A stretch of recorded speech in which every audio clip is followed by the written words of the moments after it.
Francis, let me start with you. You used to be a teacher. What's your thoughts on this? I think that children during the pandemic have had their educations disrupted too much. We are going to see studies conducted in the next 10 or 20 years where they're looking at this generation and they're looking at the impacts of them missing school for 18 months.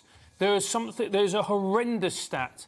Something like over 100,000 children, something along those lines, are missing from education at the moment for a variety of different reasons. We need to get back to normal with our children. They need to be in the classroom. They need to be learning. This virus poses a minimal risk to them. We need to stop it. And the government always likes to say, we need to follow the science. You've just seen, in inverted commas, the science being told to you by the doctors. Please listen to them and let's get back to normal. Yeah, Tom, your background, your education, it's your bag. What do you think about all this?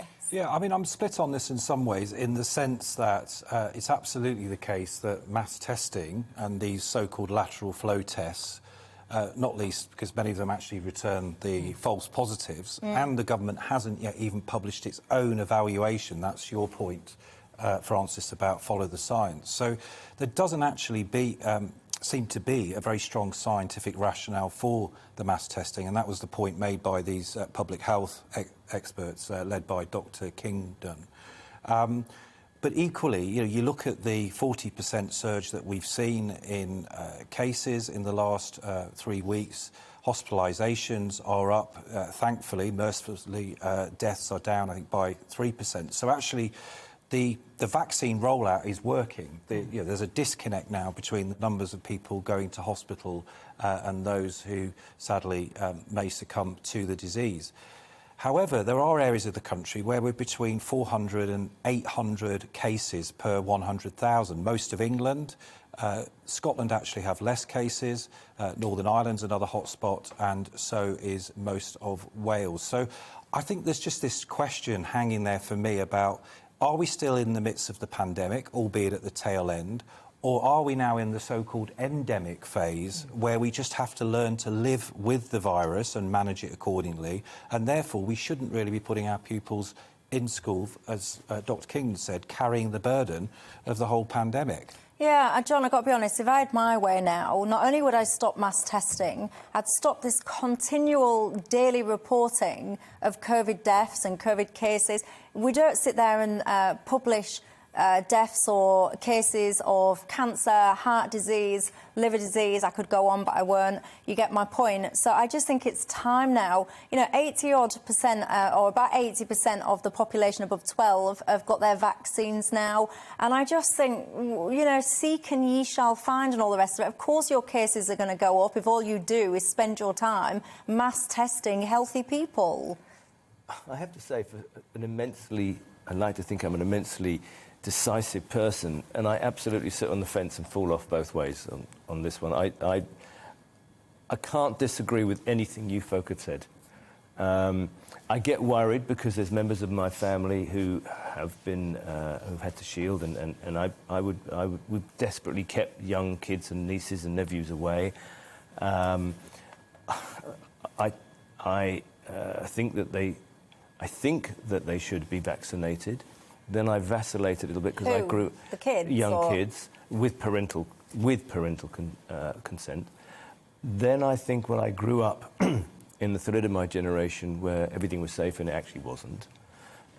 So that's where I go backwards and forwards. I think, on reflection, I think that children and by the way, I think this virus, and what the hell do I know? But I am involved with a charity called the Lee Smith Foundation that employs scientists who've been on front line on this, and they believe that the virus has had its omnipotent phase, and it's slowly easing out, and it will become like a flu or an. Well, that's whatever. the point. It's about. So I think we've got a point. Yeah, Tom. I think we've got a point where it's time to let the kids and everyone else get on with life. Yeah. That's my final decision. Case numbers as well. Yeah. And I just want to almost say to you, and what? When you tell me that cases have risen here and risen there and are still rising there, and my question to you, to play devil's advocate, I guess, is, and what? If people are not getting seriously ill, thankfully they're not dying, and someone has a case of COVID, which might be akin to a cold or a sore throat. My question to you is, and what? Well, it comes back to the whole management of the pandemic, right? I think most people would agree that what we don't want in any particular locality is the local hospitals overrun with COVID cases. We don't want to see a situation we got very close to back in January, where we had 40,000 people in hospital and 99%, I think it was at one point, of ICU capacity taken up with COVID cases. So I think we still have to see this as a public health challenge that needs to be managed both nationally and locally. But you're right, Michelle, the vaccine rollout, the miracle really of the vaccine has demonstrated that we've managed to break the straightforward link between cases, hospitalisations and deaths. And you don't particularly have to be an epidemiologist and an expert to see that in the data. But what does concern me, though, is head teachers and public health officials almost making up the rules as they go along and actually not following the national guidelines. There are guidelines from the Department for Education. It doesn't recommend, for example, mass mask wearing in schools. And we're picking up stories in the press all the time of head teachers insisting on pupils wearing masks. Where is the science behind that? Well, not only where's the science, Francis, where is the regard for the impact that this is having on children? These kids have seen their education absolutely battered by this. An illness, by the way, that causes very little risk of death or serious harm to children themselves. And I just worry that children, Francis, they've been almost treated like some biohazard to be kind of treated, as caution all the time. And the effect that I think this is going to have on them, it's disrupted their education. It will have left many of them with mental health problems. And for what? We're never going to get rid, or probably never going to get rid of COVID. We have to just learn to live with this. Well, I completely agree with you. We're never going to get rid of COVID. And the children that have been affected the most by this pandemic are not the rich, they're not the middle class, who had private schools, who ensured that they had Zoom lessons, who had parents who could check in on them all the time, who had tutors, etc., etc. The children who were affected worst by this pandemic were poor kids, working class kids, kids from single parent families whose mum still had to go out to work. And as a result of that, they could drop off the radar because of the chaos that ensued. There are so many kids who have fallen through the cracks as a result of this pandemic, who are now going to be behind years and years in their education. It is a well-known stat in education that if you go to secondary school as a primary school kid and you are behind, you are never going to catch up.